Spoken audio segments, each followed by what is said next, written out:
Hello friends. तो आज अपन बात करने वाले हैं। स्टॉक का नाम है लक्स इंडस्ट्रीज और ये अपने ऑल टाइम हाई से अभी 68% डाउन है। तो क्या ये वापस अपने ऑल टाइम हाई पे जा सकता है? अभी ये स्टॉक अप्रोक्सीमेटली 1500 के लेवल पे है और क्या ये यहाँ से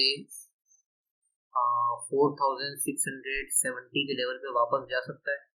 आज अपन इसी टॉपिक पे बात करेंगे। तो इसमें अपन सबसे पहले देखेंगे कंपनी का बिजनेस, फाइनेंशियल्स और टेक्निकल्स की क्या क्या रीजंस हैं कि ये स्टॉक वापस अपने ऑल टाइम हाई पे जा सकता है। तो चलो देखते हैं। तो सबसे पहले अपन देखते हैं कि इसने अपना जो ऑल टाइम हाई से लो बनाया है वो कहाँ पे बनाया है। तो इसने अपना लो बनाया है मंथली चार्ट पे। अपन देखते हैं इसने अपना लो बनाया है अप्रोक्सीमेटली मार्च ऑफ 2023। देखते हैं मार्च ऑफ 2023 में ऐसा क्या था कि इसने यहीं पे लो बनाया है और अपने ऑल टाइम हाई से 68% लो पे चल रहा है। तो अपन अपन इसका बिजनेस समझने की कोशिश करते हैं। Lux industries actually garment business में है।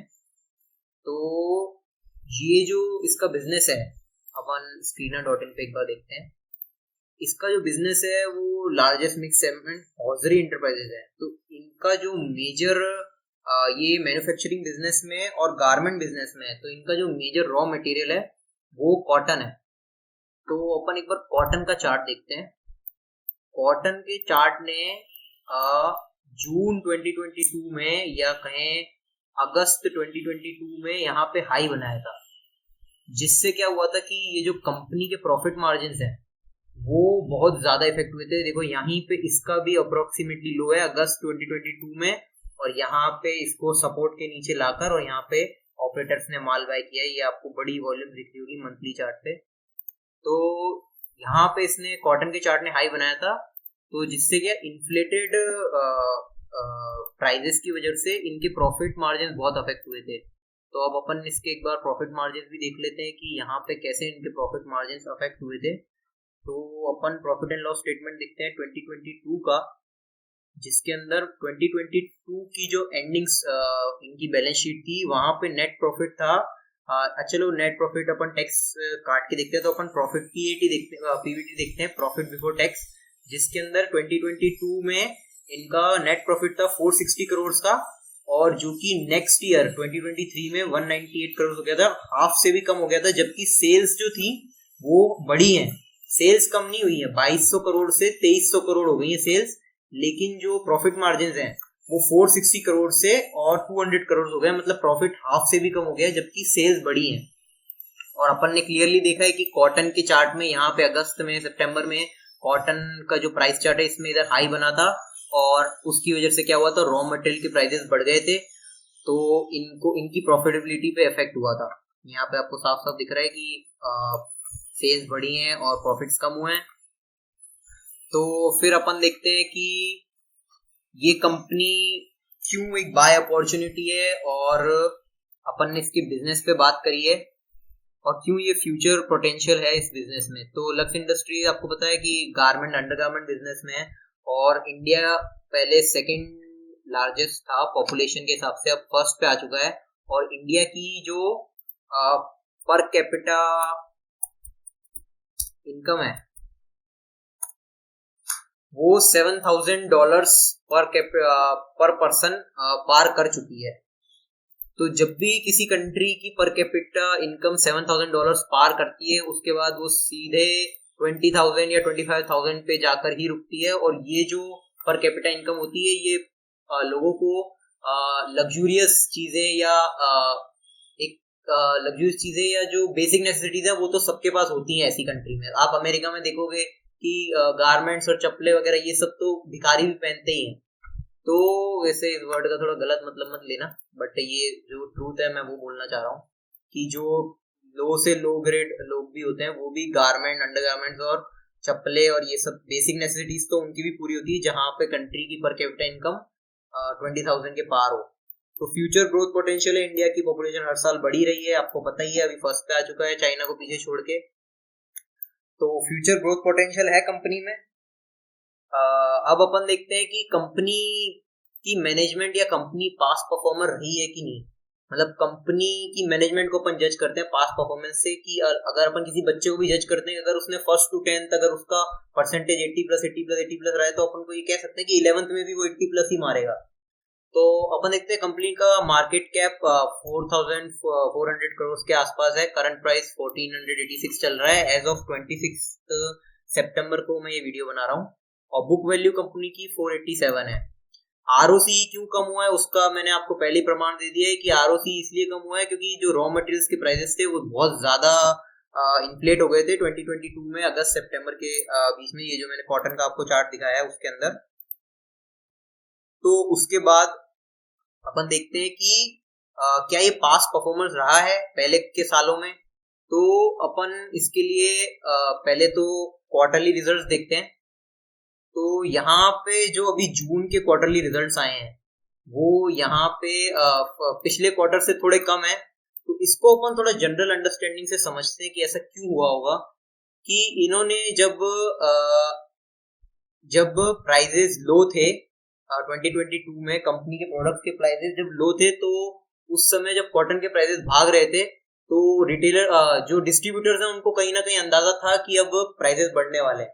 उनको कहीं ना कहीं, क्योंकि वो पहले से ही बिजनेस कर रहे हैं, उनको कहीं ना कहीं अंदाजा था कॉटन के प्राइसेस बढ़े हैं, अब कंपनी प्राइसेस बढ़ाएगी, तो उन्होंने पहले ही माल एक्यूमुलेट कर लिया होगा, जिसकी वजह से यहाँ पे सेल्स जो है वो उतनी की उतनी रही है या थोड़ी सी कम हो गई है। तो इसका अपन यही रीजन मान सकते हैं कि डिस्ट्रीब्यूटर ने पहले ही माल खरीद लिया था और उसके बाद उन्होंने एक्यूमुलेट करके रख लिया है, क्योंकि उनको पता था कि प्राइसेस बढ़ने वाले हैं, तो ज्यादा प्राइस पे माल क्यों ही खरीदेंगे। फिर अपन बात करते हैं कि नेट प्रॉफिटेबिलिटी पे अपन बात कर चुके हैं कि क्यों कम हुआ था, क्योंकि कॉटन बहुत हाई प्राइस पे चल रहा था, तो कंपनी के नेट प्रॉफिटेबिलिटी पे इफेक्ट पड़ा था। उसके बाद अपन प्रॉफिट एंड लॉस स्टेटमेंट में देखते हैं कि पिछले 10 सालों में ये कंपनी पास परफॉर्मर रहा है कि नहीं रहा है। तो 2012 में जो 550 करोड़ की सेल्स थी वो आज बढ़ते बढ़ते ट्रेलिंग 12 मंथ्स में, या फिर 2023 की भी देखें तो 500-550 करोड़ से 2300 करोड़ हो चुकी है। डायरेक्टली सीधा सीधा अपन को बताता है कि कंपनी पास परफॉर्मर रही है। और जो नेट प्रॉफिट है वो भी बढ़ते बढ़ते 14 करोड़ से 340 करोड़ हो चुका है, जो कि मार्च में कम हुआ था। अपन ने उस पर बात करी है कि क्यों कम हुआ है। फिर उसके बाद कंपनी की बैलेंस शीट देखते हैं, तो जो कंपनी के रिजर्व 37 करोड़ के थे 2012 में, वो बढ़ बढ़ के 1450 करोड़ हो चुके हैं। कंपनी की जो बोरोइंग्स थी, कंपनी बोरोइंग्स भी बढ़ नहीं रही है, कांस्टेंट बोरोइंग्स है, जो कि डेट टू इक्विटी रेशियो है 0.16 का, 16% का डेट टू इक्विटी रेशियो बहुत ही हेल्दी रेशियो है। अगर आपका किसी कंपनी का debt to equity ratio reserve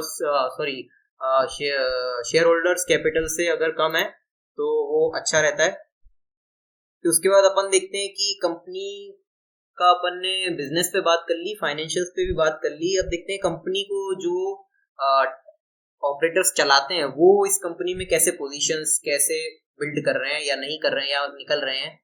तो क्लियरली अपन क्वार्टरली जो होल्डिंग्स हैं उससे देखते हुए पता लगता है कि 20 सितंबर 2022 में जो प्रमोटर्स की होल्डिंग थी, हालांकि प्रमोटर कंपनी में ट्रेड नहीं करते हैं, फिर भी जो प्रमोटर्स की होल्डिंग अगर बढ़ा रहे हैं तो वो एक अच्छा साइन माना जाता है। तो 69.5% से वो अभी करंटली पिछले क्वार्टर की 74.19% हो चुकी है। और DIIs की जो होल्डिंग्स हैं वो कम नहीं कहूंगा मैं, लेकिन हाँ सिग्निफिकेंटली FIIs की जो होल्डिंग है वो 3.5% से 2% हो चुकी है, हल्की सी कम हुई है। और DIIs जो म्यूचुअल फंड हाउसेज हैं वो अपनी होल्डिंग्स बढ़ाते बढ़ाते डबल हो चुकी है, 4.5% से 9% हो चुकी है। और जो सबसे अच्छा साइन है कि पब्लिक की होल्डिंग कम हो रही है और 15% ही रह गई है सिर्फ और सिर्फ, और 20% से कम पब्लिक की होल्डिंग एक अच्छी कंपनी मानी जाती है। तो ये हो गई ऑपरेटर्स की बात। अब अपन देखते हैं कि टेक्निकली इसका चार्ट पैटर्न क्या कह रहा है। अपन ने शुरुआत में बात करी थी कि ये जो स्टॉक है वो अपने ऑल टाइम हाई से 60% 68% लो पे चल रहा है, और क्या इसमें बाइंग हो रही है या नहीं हो रही है। अभी अपन देखते हैं कि इसमें ये जो मंथली पे ये चार्ट है, और ये अपने जो सपोर्ट है इसका 1426 का ये जो सपोर्ट है, ये बार बार इस सपोर्ट से बढ़ता सपोर्ट ले रहा है। यहाँ पे 1 2 3 कैंडल्स में इसने यहाँ पे सपोर्ट लिया है और इसी रेंज में है अभी। और अपने जो इसने लो बनाया था, लो से ज्यादा ऊपर नहीं गया है, सिर्फ अभी 30% ऊपर गया है। लेकिन अभी भी अपने पास बहुत अच्छी अपॉर्चुनिटी कि अपन 200% के गेन्स इसमें कमा सकते हैं। वहीं इसका अभी अपन वीकली चार्ट देखते हैं तो वीकली चार्ट पे ये एक ट्रेंड लाइन को फॉलो कर रहा है और बिल्कुल अप ट्रेंड में है, और यहाँ पे 1 2 3 4 5 6 बार इसने इस ट्रेंड लाइन पे सपोर्ट लिया है। और जहाँ पे अपन ने मंथली चार्ट पे बात करी थी कि ये जो 1426 का जो इसका सपोर्ट है, ये इस सपोर्ट से बार बार ऊपर जाता है, और जो 1664 का रेजिस्टेंस है वहां से नीचे आके और इस सपोर्ट से वापस ऊपर जाता है। तो अभी इसमें रेंज बाउंड है, अपन इसकी रेंज का जो ब्रेकआउट है उसका वेट करेंगे, या फिर अपन चाहे तो 1426 पे जब ये आता है तब यहाँ पे भी बाइंग कर सकते हैं। और अपन देखेंगे कि इस इतना लो आने के बाद यहाँ पे इसमें इतनी बड़ी वॉल्यूम्स आई, ह्यूज वॉल्यूम्स आई हैं, जो कि पिछले मई या मार्च के बाद तक अभी तक इसमें यहाँ पे लो पर देखी गई हैं 17 अप्रैल को। और ये जो यहाँ पे इसमें ये जो तीनों वॉल्यूम्स हैं, ये यहाँ पे ये जो 1 2 और ये 3 वॉल्यूम्स है, इसमें मतलब हाई हैवी वॉल्यूम्स में बाइंग हो रही है, वो भी बॉटम पे। तो आपको पता है कि रिटेलर्स कभी भी बॉटम पे बाइंग नहीं करते हैं, रिटेलर्स बॉटम पे डरे हुए होते हैं और वो सिर्फ अपनी होल्डिंग्स को होल्ड करके बैठते हैं, या थोड़े बहुत एवरेज भी करते होंगे, लेकिन इतनी बड़ी वॉल्यूम्स अभी इंडियन रिटेलर्स की बस की बात नहीं है। ये क्लियरली ऑपरेटर्स की बाइंग है यहाँ पे। फिर अपन देखते हैं कि स्टॉक डेली पे क्या कर रहा है। तो डेली पे अपन को दिखेगा क्लियरली कि यहाँ पे मैंने प्लॉट कर रखा है आर्च, यहाँ पे ये राउंडिंग बॉटम बना रहा है एक, और ये एक ट्रेंड अपवर्ड जो ट्रेंड लाइन है, इस ट्रेंड लाइन को भी फॉलो कर रहा है। तो जो लोग अगर यहाँ पे 1526 पे बाइंग करने में जिनको थोड़ा डर लग रहा है या थोड़ा संकोच हो रहा है, तो वो इस ट्रेंड लाइन के ब्रेकआउट पे भी बाय कर सकते हैं। और ये कोई बाय या सेल रिकमेंडेशन नहीं है, ये मैं सिर्फ अपना एक टेक बता रहा हूँ क्योंकि मैंने इसको इसी सपोर्ट के आसपास बाय किया है। और अपना जो आज का लास्ट जो क्वेश्चन है कि क्या ये स्टॉक 216 या 200 अप्रोक्सीमेटली 200% के रिटर्न देने के लिए रेडी है। तो अपन ने उन सारे रीजंस के बारे में बात करी है कि क्यों ये रेडी है, और इतनी मैसिव वॉल्यूम्स आ रही हैं बॉटम पे, ऑपरेटर्स होल्डिंग बढ़ा रहे हैं, कॉटन के प्राइसेस कूल डाउन हो चुके हैं, नेट प्रॉफिटेबिलिटी अब बढ़ेगी, और जैसे जैसे बढ़ेगी वैसे वैसे ये अपने ऑल टाइम हाई पे अप्रोच करेगा। तो अपना इसमें टेक यही रहेगा कि अपन इसको करंट प्राइस पे या फिर जब ये 1426 के लेवल पे वापस सपोर्ट लेगा तो अपन यहाँ से बाइंग करेंगे। और जब ये अपने ऑल टाइम हाई जो कि 4652 का लेवल है, जैसे ही ये वहां पे आएगा वैसे ही अपन एग्जिट मार देंगे। तो क्या ये यहाँ से, कहने का मतलब मेरा ये है कि 1426 से और नीचे नहीं जा सकता है? बिल्कुल जा सकता है, इससे बिल्कुल नीचे जा सकता है। और क्या ये 4652 जो अपना टारगेट है उससे ऊपर नहीं जा सकता? बिल्कुल जा सकता है। लेकिन स्टॉक मार्केट में अगर आपको पैसा कमाना है तो आपको एक सिस्टमेटिक अप्रोच के साथ चलना पड़ेगा।